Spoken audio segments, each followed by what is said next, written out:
সবাইকে বলেছিলাম যে আজকে আমার ভ্যালেন্টাইনের সাথে আপনাদের পরিচয় করিয়ে দেব, এবং আমি আমার সমস্ত ভালোবাসা দিয়ে আপনাদের সামনে আমার ভালোবাসাকে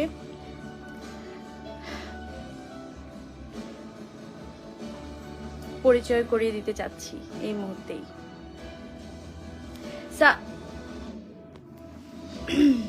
সাইম ঘুমায়, এজন্যই আমার একটু লেট হয়ে গেছে লাইভটাতে আসতে, মানে আমার ছেলে ঘুমাচ্ছে। তো আর ওয়েট না করি, আমার মনে হয় এই মুহূর্তেই আমার ভ্যালেন্টাইনের সাথে আপনাদেরকে পরিচয় করিয়ে দেওয়া উচিত।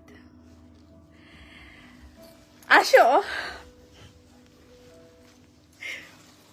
একটু লাইট দাও।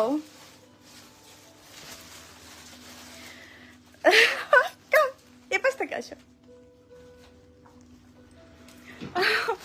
I'm so excited, so nervous.